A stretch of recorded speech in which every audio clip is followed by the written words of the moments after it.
이것은 우리가 주변에서 흔히 볼 수 있는 일상의 사람들이 나누는 그런 대화가 아닙니다. 그러니까 보통 사람의 대화처럼 가볍게 보고 넘겨서는 안 되겠다, 그런 의미예요. 이 질문, 이 대답 하나하나에 깊은 사유가 담겨 있다. 우리가 머릿속에 바로바로 떠오르는 것을 막 토하듯이 이야기하는 것은 깊지 못해요. 그런 대화는. 어떤 사람들은 심지어 머리에 가기도 전에 그냥 본능적으로 아니면 습관적으로 말을 막 내뱉는데, 그런 대화들은, 그리고 그런 태도로는 신앙의 정수에 도달하기가 어렵다. 그래서 성경에서는 가난한 사람, 과부, 고아, 세리, 창녀, 무지한 사람들도 다 예수님을 만나면 구원을 받는다고 이야기합니다. 그런데 그런 자신의 상황, 환경에 머물러도 된다고 이야기하지 않았어요.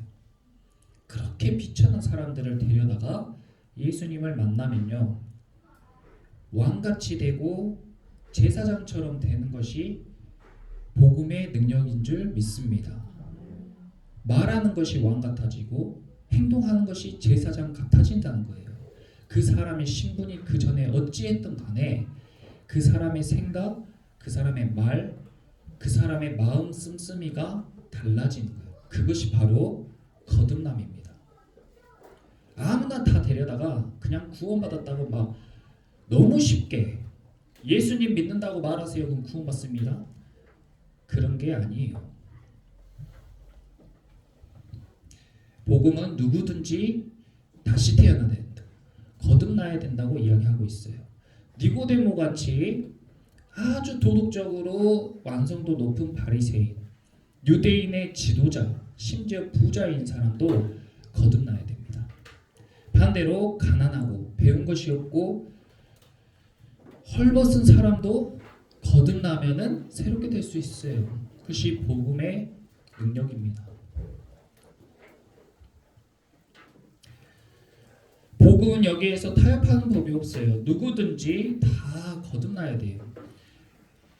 니고데모가 예수님을 찾아와서 자기가 굉장히 하나님의 나라에 들어가기 합당한 사람인 것처럼 이야기했는데, 예수님이 거기에 탁 비수를 꽂죠. 물과 성령으로 거듭나지 아니하면 하나님의 나라를 볼 수 없어. 너 교회 아무리 열심히 다녀도 거듭나지 않으면 구원과 관계없어. 너 아무리 사역 열심히 하고 헌금 열심히 해도 거듭나지 않으면 하나님이랑 관계가 없어 라고 이야기하고 있는 거예요. 그러니까 이 거듭남이 얼마나 중요합니까? 그래서 오늘 니고데모와 그리고 저와 여러분들에게 동일하게 이야기하고 계신 거예요. 너도 거듭나야 된단다.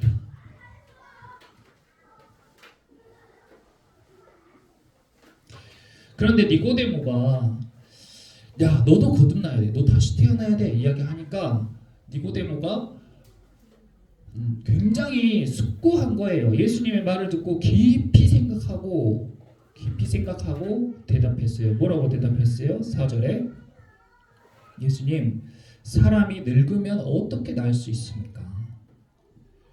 어머니 모태에 들어갔다가 나와야 됩니까? 그러니까 이 깊은 사회의 소유자가 아주 숙고해서 낸 답이에요. 그러니까 그래도 수준이 높은 거예요.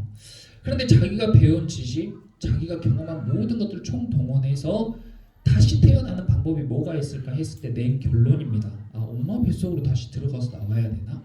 근데 예수님이 그것이 아니라고 이야기했어요. 예수님이 진실로 진실로 내게 이르노니 사람이 물과 성령으로 나지 아니하며 하나님의 나라에 들어갈 수 없느니라. 아니, 그러니까 물과 성령으로 나아야 된다. 이거 정말 해석하기가 어렵죠. 니고데모도 굉장히 어려운 답이에요. 하나님의 말씀이 이렇다는 거예요. 예수님이 최대한 우리가 알 수 있게 설명해 주시지만 사람이 이것을 이해하기가 어려워요. 왜 이해하기가 어려워요? 그래서 예수님이 이렇게 이야기하신 거예요. 12절에 내가 땅의 일을 말하여도 너희가 믿지 아니하거든. 하물며 하늘의 일을 말하면 어떻게 믿겠느냐. 사람은 하늘의 일을 눈에 보이지 않는 것들을 말해줘도 잘 이해를 못해요. 그러니까 믿음이 필요한 거예요. 그 부분이 믿음이 필요한 영역입니다. 그런데 제일 답답한 사람이 뭐냐면 다 아는 것처럼 이야기하는 사람이 제일 답답하고 제일 복음이 들어가기 어렵고 제일 거듭남에서 거리가 먼 사람입니다.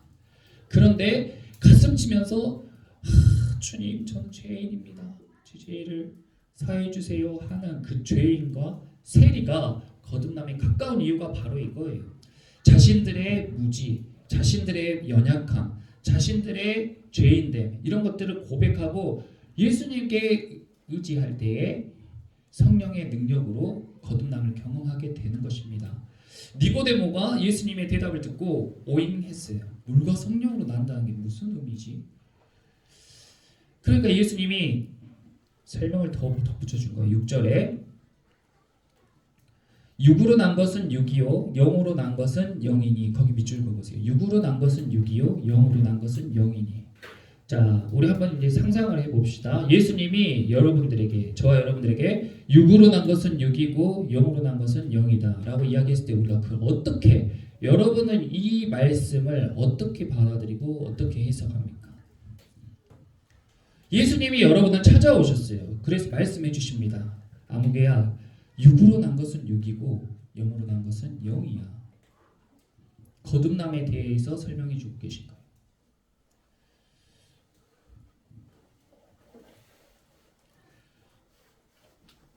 꼭 저는 이 본문을 묵상할 때 여러분들 아시려나 모르겠는데 그 성철 스님이라는 분이 계세요.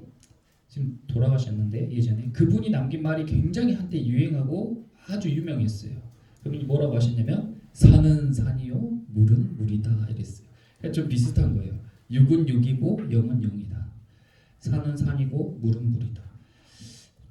그분들은 굉장히 깊은 사유의 소유자들이죠. 그러니까 세상을 바라볼 때, 인생을 바라볼 때에 대충대충 그냥 닥친 대로 사는 게 아니라 굉장히 깊이 생각하고 말하고 행동하는 사람들이란 말이에요.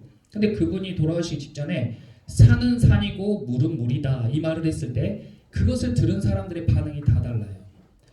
제 주변에 있는 많은 어른들은 아이고 그런 말은 나도 하겠다. 당연히 산은 산이고 물은 물이지. 이렇게 반응해요.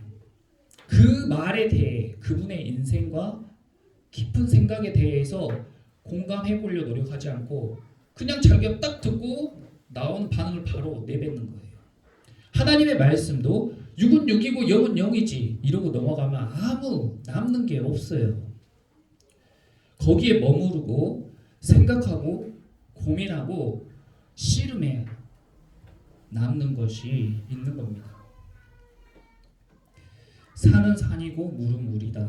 그 뜻은 우리가 갓 태어나 우리 설아같이 예쁘게 딱 태어날 때는 산은 산이고 물은 물이에요. 엄마는 엄마고 아빠는 아빠예요. 근데요 조금만 더 크면 보는 게 있었고 듣는 게 있고 경험하는 게 생기면서 점점 자기의 지식과 경험이 축적되고 그것에 의해서 생각의 틀, 사고의 틀이 형성이 됩니다. 그래서 더 이상 산이 산이 아니고 물이 물이 아니게 돼요. 자기가 생각하는 대로 산을 해석하고 물을 해석해요. 어떤 사람은 산은 위험해, 산은 나쁜 거야, 필요 없는 거야 이렇게 생각하는 사람도 있고 물도 마찬가지죠. 어떤 사람은 산은 신이다, 어떤 사람에게는 산은 내 생명의 터전이다 이런 식으로 그 대상을 있는 그대로 바라보지 못하고 자기의 생각과 경험의 틀로 맞춰서 보게 된다는 거예요. 모든 대상이 마찬가지입니다. 그렇게 하면서 우리는 점점 눈에 비늘 같은 게 씌워져요. 살면 살수록. 그래서 세상을 바로 보지를 못해요. 자기 식대로 본다 그 말이에요.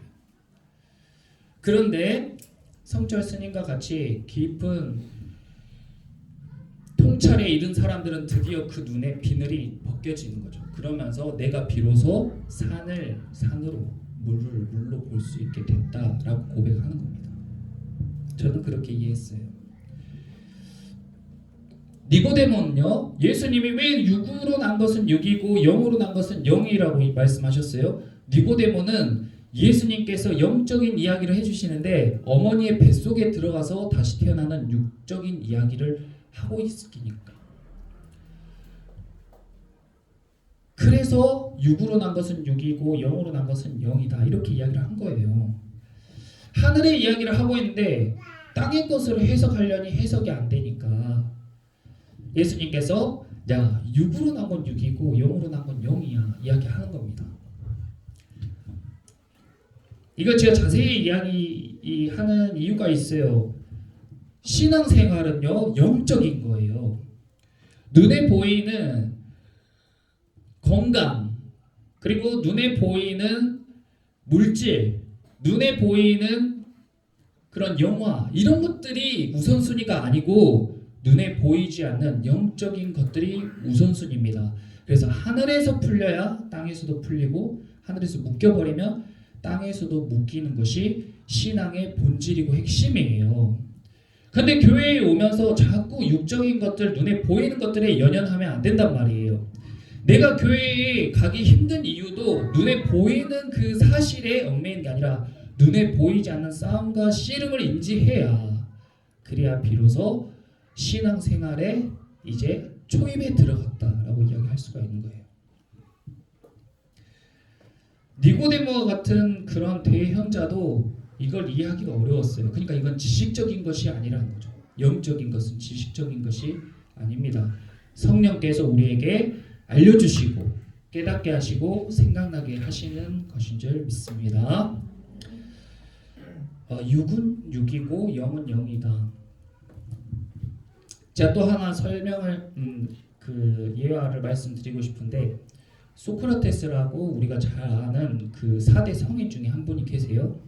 소크라테스를 모르는 사람 거의 없는데 소크라테스의 일대기라든지 그분의 책은 아는 사람이 거의 없어요. 그쵸? 소크라테스의 책 읽어보신 분 혹시 여기 계실까요? 소크라테스의 책? 그쵸? 단편적으로만 봤죠. 소크라테스의 책을 읽으신 분이 거의 없어요. 왜 없는지 아세요? 소크라테스가 책을 안 썼어요. 소크라테스가 책을 안 쓰고 그의 제자들이 소크라테스에 대해서 쓴 것들이 남겨져 있습니다. 그 중에 제일 탁월한 제자가 플라톤이에요. 그런데 소크라테스는 예수님이 태어나기 전의 사람입니다. 몇백 년 전 사람이에요. 근데 이 사람이 왜 4대 성인에 속하냐? 이 소크라테스가 신전에 가가지고 신탁을 받아요. 이 세상에서 가장 지혜로운 사람이 누굽니까? 그래서 신이 대답해 주기를 너다 이렇게 이야기해 주고 소크라테스가 내가 이 세상에서 제일 지혜로운 사람이라니 말도 안 돼 하고 그때부터 세상에서 자기가 생각하기에 지혜롭다고 생각되는 사람들을 다 찾아가서 대화를 해요. 그래서 세상의 현자들을 다 찾아가서 그들과 대화하고 깨달은 것이 그 깨달음의 정수가 바로 뭐냐면 우리가 다 아는 너 자신을 알라예요. 너 자신을 알라. 그 너 자신을 알라라는 뜻이 무슨 뜻이냐면 자기도 자기를 잘 모른다 이런 의미라기보다는 사람은 자기 자신을 육체로만 본다. 너의 본질은 육체가 아니라 영혼이야 라는 뜻입니다. 그래서 소크라테스가 현자들과 막 만나서 대화를 나누면서 결론을 내리기를 3개를 내리는데 첫 번째 결론이 뭐냐면 사람은 다 유한하다. 사람 다 죽는다. 사람 다 한계가 있다. 이 첫 번째. 두 번째는 사람은 무지하다. 잘 알지 못한다. 이 두 번째예요. 그래서 소크라테스는 아주 똑똑한 사람들을 찾아가서 느낀 것이 저들은 자기가 잘 알지 못한다는 사실, 자기가 무지하다는 사실을 모르구나. 그리고 나는 내가 무지하다는 사실을 알기 때문에 내가 가장 지혜롭다라고 이야기했어요. 세 번째는 사람에게는 영혼이 있고 영혼을 갈망하는 마음이 있다. 이게 소크라테스가 깨달은 거예요. 그러니까 사람들은요, 이 자기가 눈에 보이는 것, 자기가 느끼는 것만 가지고 세상을 판단하면 정말 반의 반쪽도 모르고 살아가는 거예요. 갓난아이가 태어날 때 육으로만 태어나는 게 아니죠. 우리 안에 있는 영이 함께 태어나요. 믿음, 소망, 사랑, 양심, 용기, 절제하는 마음, 긍휼히 여기는 마음, 그런 것들이 다 우리 안에 있는 영적인 거란 말이에요. 그 출처를 알 수 없는 것들, 눈에 보이지 않는 것들, 이게 다 영적인 거예요. 우리 안에 다 그게 있잖아요. 사랑이 있고 믿음이 있고 소망이 있고 감사가 있잖아요. 그런 게 중요하잖아요. 사랑이 중요하다라고 이야기하잖아요. 사랑이 육체적인 겁니까? 사랑이 심장에서 나오는 거예요? 사랑이 머리에서 나오는 거예요? 아니란 말이에요. 그런 게 바로 영적인 겁니다. 태어날 때부터 영으로 난 것은 영이에요. 그렇게 우리가 갖고 있어요. 하나님의 형상으로 우리를 낳으실 때 하나님은 영이시기 때문에 우리의 영이 하나님을 닮게 태어난 거예요. 근데 사람들이 살아가면서 영적인 것을 인지하지 못하고 영이 병들고 부패하고 죽어가도 모르고 살아가요. 그래서 육체만 왕성해가지고 사니까 자기의 영적인 상태에 대해 점검하지 못하고 살아간단 말이에요. 그런데 비로소 복음을 듣고 예수님을 만났어요. 그래서 영이 살아나고 영이 새롭게 되는 것이 거듭남입니다. 그래서 예수님을 만난다는 것은 요한복음 1장에 13절 한번 읽어볼게요. 요한복음 1장 13절 우리가 같이 한번 읽어보겠습니다. 이는 혈통으로나 육정으로나 사람의 뜻으로 나지 아니하고 오직 하나님께로부터 난 자들이다. 우리의 눈에 보이는 부모님은 육체의 부모님이에요. 내 껍데기, 내 육체의 부모님. 그리고 내 안에 있는 눈에 보이지 않지만 진짜 존재하는 이 영은 영적인 부모님은 누구예요? 하나님 아버지라는 거예요. 그래서 이것은 육정으로나 혈통으로나 사람의 뜻으로 나지 않고 내 영은 하나님께로부터 난 거예요. 근데 죄로 인해서 하나님과의 관계가 끊어졌어요. 그리고 그 영을 다 수고해가는 눈에 보이지 않는 세력이 있다는 거예요. 그게 누구예요? 사단과 마귀라고도 하고 용이라고도 하고 뱀이라고도 하는 그 대상이 하나님과 관계가 끊어진 우리의 영을 다 수고해가서 자기 양자로 삼아요. 그래서 우리는 마귀의 자녀로 살고 우리의 아비인 마귀를 꼭 닮은 사람으로 살아간다는 거예요. 그래서 마귀처럼 거짓말하고 도둑질하고 눈에 보이는 것에 빠져 살고 자기만 유익하면 되고 세상 살 때에 분열하고 깨지고 상대방에게 상처 주고 아파하고 전쟁하고 질병을 퍼뜨리고 그렇게 마귀 아비의 모습을 꼭 닮은 사람으로 살아가요. 진짜 아버지를 잃어버리고 고아처럼 살다가 그 사람 그 대상이 싹 수거해 가니까 세상의 영들이 다 마귀가 자기 아버지인지 알고 인지하지도 못하면서 영적으로 그 아비를 꼭 닮게 살아간다고요. 근데 복음을 들은 사람은 비로소 병들고 부패하고 죽었던 영혼이 깨어나고 진짜 우리의 아비인 하나님 아버지와 연결이 되면서 비로소 다시 태어나는 거예요. 새롭게 태어난 거예요. 그래서 우리의 생각, 우리의 마음, 우리의 습관, 우리의 말, 우리의 행동 다 새롭게 변하는 거예요. 누구를 닮아가요? 자식은 아버지를 꼭 닮으니까. 하나님 아버지를 아버지로 여기는 그리고 그 아버지와 영접한 접붙임 받은 사람들 영혼이 다시 새롭게 태어난 사람들 거듭난 사람들은요 하나님 아버지를 꼭 닮게 되는 거예요. 그것이 거듭남입니다. 중생이라고도 하고 거듭남이라고도 하는 거예요. 그러니까 예수님은 거듭난 사람이 아니면 하나님의 나라를 볼 수도 없고 하나님의 나라에 들어갈 수도 없다고 하는 거예요. 아니, 내 자식이 아닌데 내 집에 들이는 사람이 어디 있어요? 근데 내 자식은 언제나 내 집을 들락날락 할 수 있는 것처럼 하나님 아버지를 내 아버지로 내 영혼이 딱 살아나면서 내 진짜 아버지를 찾았다. 비로소 내 진짜 아버지를 만나게 됐다. 이렇게 되는 거죠. 성령께서 그 일을 하시는 겁니다. 그런데 바람이요 8절에 바람이 임으로 불매 네가 그 소리는 들어도 어디서 와서 어디로 가는지는 알지 못해요. 성령으로 난 사람도 다 그렇습니다. 그럼 어떻게 하면 거듭나야 돼요? 저도 거듭나고 싶어요. 저 더 이상 이런 악한 영, 어둠의 영에 영향받지 않고 정말 저도 신실한 하나님의 자녀로 살아가고 싶은데 어떻게 해야 거듭납니까? 방법 좀 알려주세요. 첫 번째 이렇게 하고 두 번째 이렇게 하고 세 번째 이렇게 하면 됩니다. 그런 게 없다는 거예요. 바람이 어디서 와서 어디로 부는지 우리가 알 수 없듯이 예배 중에, 기도 중에, 찬양 중에, 다른 사람을 섬기는 중에, 가족을 돌보는 중에, 열심히 일하는 중에 언제일지 모르는데 성령께서 우리 가운데 역사하셔가지고 거듭남을 경험하게 되면 경험한 사람은 바람이 불어오는 걸 느끼는 것처럼 분명히 느껴요. 근데 내가 뭘 해서 그렇게 됐지 알기는 어렵다는 겁니다. 단순한 것이 아니에요. 자, 이렇게 해야 거듭납니다 할 수 있는 것들이 아니란 말이에요. 믿음으로 된다는 것은 믿음의 영역이라는 거예요. 그러므로 우리가 하나님의 말씀을 계속 영의 양식처럼 먹고 기도하고 예배드리고 하나님의 뜻대로 살려고 씨름하는 그 과정 가운데에 거듭남을 경험하게 되는 것입니다.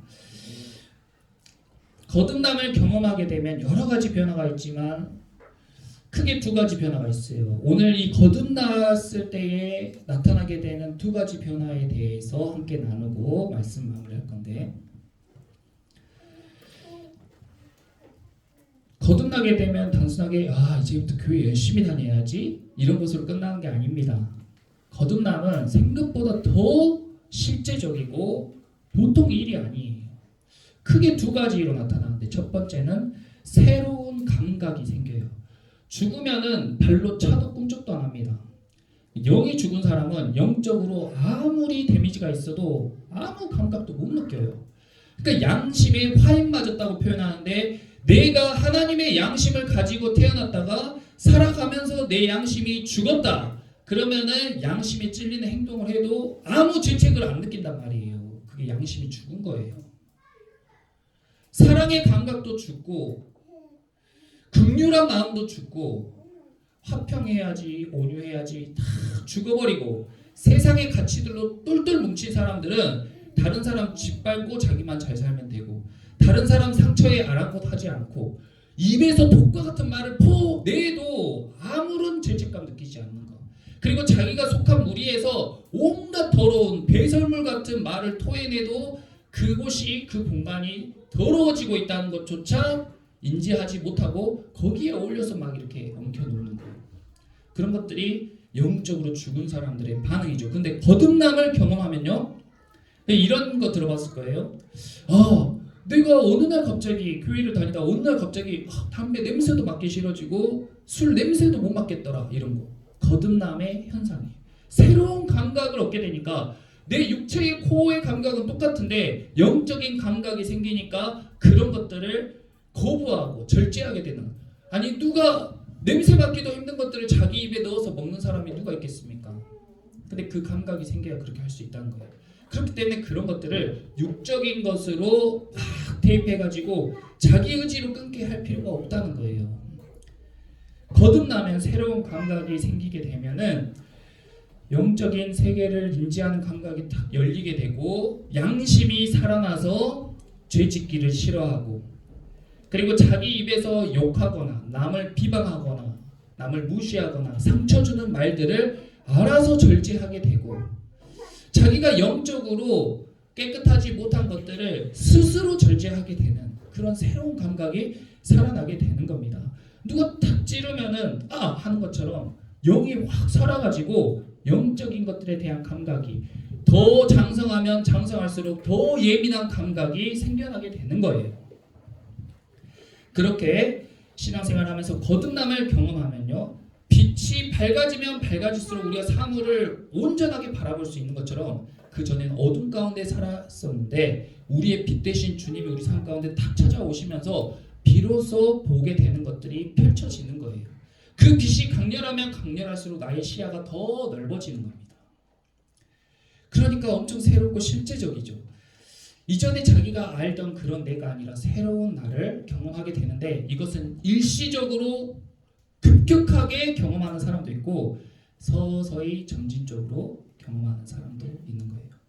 두 번째로 새로운 신분을 갖게 되는데요, 새로운 신분을 갖게 되는데 그 새로운 신분이란 무엇이냐? 하나님이 우리의 아버지가 되시는 거예요. 사람은 다 신분이 있습니다. 지금 우리가 사는 시대는 그 신분제를 폐지한 시대처럼 보이지만 눈에 보이지 않는 신분은 지금도 동일하게 존재를 하고, 고대나 조선 시대에는 왕, 귀족, 그다음에 평민, 서민, 천민 뭐 이렇게 신분이 딱 나뉘어져요. 내가 태어났어요. 우리 아버지가 왕이면 나의 신분이 뭐예요? 아버지가 왕이면 내 신분이 뭐예요? 왕자죠. 네. 아버지가 귀족이면 나도 귀족이 돼요. 아버지가 백정이면 내 신분도 백정입니다. 아버지가 도둑이면 나도 도둑이 될 확률이 높고, 내 신분이 아버지를 통해서 딱 정해지는 거예요. 그런데 마귀는 거짓의 아비라고도 하고 도둑이라고도 하고 참소하는 자라고도 해요. 그러니까 그 마귀의 자녀가 된 사람들은 똑같이 참소하고 도둑질하고 빼앗고 죽이는 자가 되는 겁니다. 그런데 거듭남으로 인해서 내가 하나님의 자녀로 신분이 확 바뀐 사람은 하나님께서 이 세상을 창조하신 창조주기 때문에 창조주의 자녀가 되는 권세를 얻게 되는 거예요. 그 다스림의 권세를 얻게 되죠. 그리고 왕이신 주님의 자녀가 되기 때문에 우리가 왕의 자녀 같은, 왕 같은 권세를 얻게 되는 거예요. 제사장 같이 되는 거예요. 하나님의 신부가 되고 다스리는 자가 된다는 겁니다. 그래서 우리가 우리 부모님께로부터 물려받는 것은, 상속받는 것은 재산뿐만 아니라 그 가정의 문화 그리고 그 가르침 경험들을 고스란히 물려받아요. 그래서 의사 가정에 의사가 나고 선생 가정에 선생님이 나는 확률이 높은 거예요. 그 모든 삶의 태도를 고스란히 자녀가 물려받습니다. 부모의 행동, 부모의 말, 부모의 가르침, 부모가 먹는 거 같이 먹고 부모가 잘 때 같이 자고, 그것을 다 자녀가 스펀지처럼 흡수해요. 그래서 부모님의 성품과 언어 문화를 다 전수받고 그것을 누리며 사는 게 자녀입니다. 그래서 우리가 하나님을 아버지로 모시게 되면 그때부터 하나님의 성품, 하나님의 문화, 하나님의 언어를 전수받고 하나님의 나라를 누리게 되는 거예요.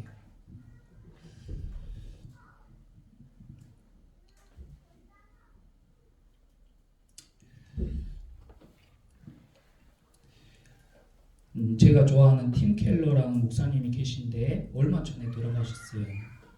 이분이 뉴욕의 맨하탄이라는 제일 번성한 도시 한가운데 개척해가지고 아주 큰 대형 교회로 성장시키신 탁월한 설교가이신데, 이분께 한 여인이 찾아왔습니다. 여자가 찾아와서 신분에 관한 이야기인데요.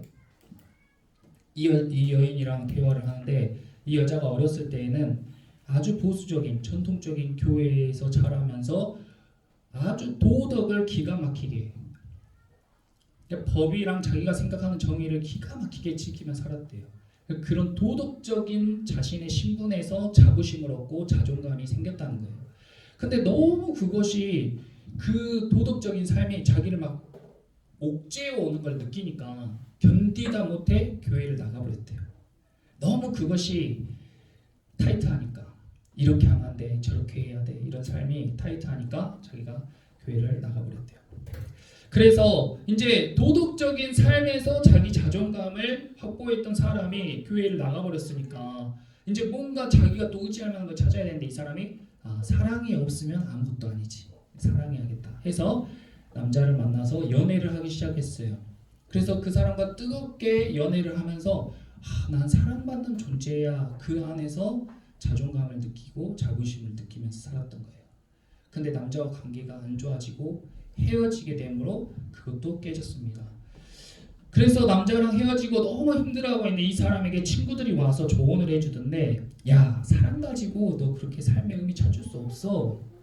너 직장에 들어가서 성공한 여자 직장인으로서의 커리어를 한번 쌓아봐. 아, 그래 나도 나로서 바로 서야겠다. 그래서 취직해가지고 열심히 일해서 성공한 여인이 됐습니다. 회사에서 인정받고 돈도 많이 벌었어요. 그런데 그것으로 인정을 받고자 했는데 똑같이 도덕적인 삶과 연애했을 때와 똑같은 벽에 부딪히는 자기를 발견한 거예요. 뭔가 삶이 공허하고 회사에서도 깨지고 자기 생각처럼 안 됐을 때 무너지는 자존감, 무너져 내리는 삶의 의미와 목적, 그런 거에 막 견딜 수 없게 돼요. 그때 주변에서 누군가가 야, 너 너무 일만 하지 말고 남을 도우면서 사는 게 진정한 삶이야. 봉사활동도 좀 하고 기부도 좀 하고 그렇게. 맞아 그거지. 그리고 그때부터 열심히 봉사활동을 했답니다. 자기가 탈진할 정도로 다른 사람들을 섬겼어요. 그런데 예상치 못한 일로 일이 꼬이고 자기의 모든 가치 있는 것들, 신분이 다 무너졌어요. 사랑도 실패, 직장에서도 좌절하고 봉사활동마저도 지치고 허무해지는 타이밍이 딱 온 거예요. 그리고 나서 이 여자가 팀 켈러 목사님을 만났고 한참 뒤에 목사님을 찾아가서 이 얘기를 해준 거예요. 그러면서 이 여자가 뭐라고 이야기했냐면, 목사님, 제가 지금까지 스스로 저를 구원하려고 했어요. 그런데 어떤 신분도 저를 구원할 수 없다는 것을 이제야 깨달았습니다. 근데 복음을 듣고 나서 이제 참된 정체성을 비로소 발견한 거예요. 그래서 나는 하나님의 자녀고 오직 영으로 거듭나야만 진짜 내가 될 수 있구나. 그 안에서 진짜 자부심, 진정한 자존감이 세워지는 거구나 하고 깨달았답니다. 우리가 살아가는 데 있어서 다른 가치들로는 절대 그 빈 구멍을 메꿀 수가 없어요. 왜냐하면 영으로 난 것은 영이기 때문에 영적인 것으로만 채울 수가 있는 것입니다. 둘 중에 하나인데 하나님의 영으로 채우든지 마귀와 사단의 영으로 채우는 거예요. 아무리 도덕적이고 선하고 영향력이 있고 부자라 해도 거듭나지 않으면 하나님의 나라를 볼 수도 없고 들어갈 수도 없습니다. 반대로 아무리 죄가 많고 약하고 실패하고 가난한 사람이라도 거듭나기만 하면 하나님의 자녀가 돼서 하나님의 나라를 소유하게 되는 거예요. 이게 바로 미칠 정도로 멋진 복음이에요. 세상에 없는 거. 왜 복음을 그렇게 전하라고 해요? 너무 좋은 거니까. 너무 경이로운 거니까. 엄청난 자유와 능력이기 때문에. 그래서 우리 모두는 거듭나야 되고 거듭날 수가 있습니다. 육적인 것은 한시적이고 영적인 건 영원해요. 육적인 것은 썩는 것이고 영적인 건 썩지 않는 것입니다. 육적인 것들은 사라질 것들이고 영적인 것들은 사라지지 않는 거예요. 육적인 것 중에 제일 소중한 것은 금, 은, 보화인데요. 영적인 것은 금보다 더 귀한 것인 줄 믿습니다.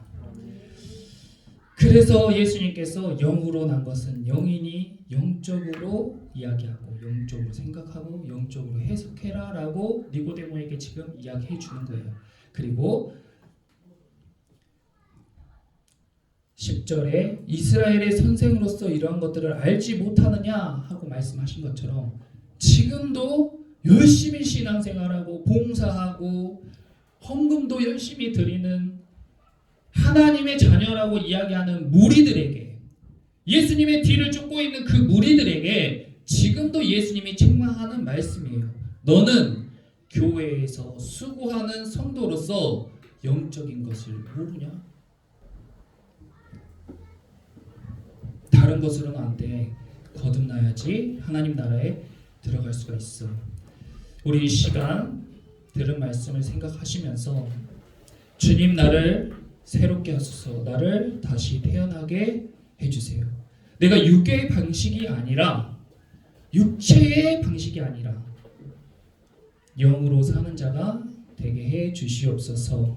이 시간 함께 기도하시기를 바랍니다. 우리 다 같이 기도하고 찬양하겠습니다.